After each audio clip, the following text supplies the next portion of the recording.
வணக்கம். இது உண்மையா அப்படிங்கிற மாதிரி ஒரு சம்பவம், வரலாற்று சம்பவம் என்ன தெரியுமா? இந்த எகிப்து ராணி கிளியோபெட்ரா தன்னுடைய காதலன் மார்க் ஆண்டனி கிட்ட எக்ஸ்பென்சிவான ஒரு டின்னர் கொடுக்குறேன் பார் அப்படின்னு போட்டு அவங்க என்ன பண்ணியிருக்காங்க, தன் காதில் இருந்த தோடுலேருந்து ஒரு முத்தை எடுத்து அதை வினிகரில் போட்டிருக்காங்க. இப்போ என்ன ஆகும், இந்த முத்துங்கிறது கால்சியம் கார்பனேட் இல்லையா? அப்போ அது ரொம்ப எக்ஸ்பென்சிவான ஒன்று அந்த முத்துங்கிறது. ஏன்னா அது அவ்வளவு எளிதாக கிடைக்கக்கூடியது இல்லை இல்லையா? அப்போ அந்த விலை மதிப்பற்ற விலை உயர்ந்த அந்த முத்தை இதில் போட்டோன்னே இப்போ கார்பனேட் ட்ரிங்க் எந்த ஆசிடாக இருந்தாலும் சரி, வீக் ஆசிட் ஸ்ட்ராங் ஆசிட் எதுலையா இருந்தாலும் இது என்ன ஆகும், கார்பன் டை ஆக்சைடு லிபரேட் ஆகும் இல்லையா? மிச்ச சொல்யூஷன் வந்து கால்சியம் அசிட்டேட் ப்ளஸ் வாட்டர் இருக்கும் இல்லையா? இப்போ இந்த கார்பன் டை ஆக்சைடு எவால்வ் ஆகிறது தான் நம்ம ஃபிஸி ட்ரிங்க், கார்பனேட்டட் ட்ரிங்க்னு சொல்கிறோம். இப்போ முதல்ல வந்த கார்பனேட்டட் ட்ரிங்க் அதுவாக தான் இருக்கும் இல்லையா? இப்போது அப்போ அது உண்மையா அப்படின்னு கேட்டால் அது உண்மைதான். ஏன்னா கால்சியம் கார்பனேட் ஆசிடோட ரியாக்ட் ஆகும். ஆனால் உடனே கரைஞ்சு போயிடாது. ஐ மீன் இந்த முத்தானது உடனே கரைஞ்சு போயிடாது. ஆனால் ஸ்லோ ரியாக்ஷன்ஸை நம்ம பார்க்கலாம். எனக்கு இப்போ சமீபத்தில் என்னுடைய நாத்தனார் வந்து காசி போயிட்டு இந்த கல்ச்சர்டு முத்து வந்து பேர்ல்ஸ் வந்து வாங்கிட்டு வந்து கொடுத்தாங்க. இந்த கல்ச்சர்டு அப்படிங்கிறது என்னென்னா, உண்மையாக இதுவும் இயற்கை தான்.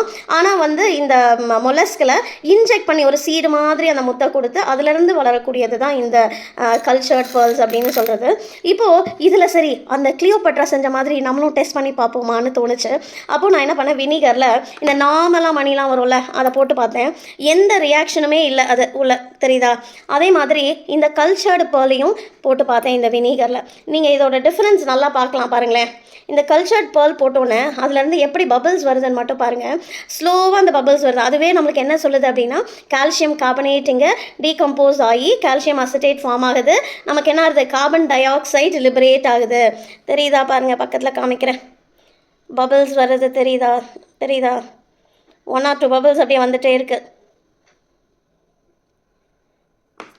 ஸோ என் நாத்தனார் வாங்கி தந்தது ரியல் முத்துன்னு தெரிஞ்சிருச்சு. Are you able to find the difference between these two? This is the one, the local one, which is not a real pearl, and this one, which is a cultured pearl. Not the natural one, but the cultured one. So which is also made out of calcium carbonate, right? So that is why we can see bubbles over here in vinegar, right?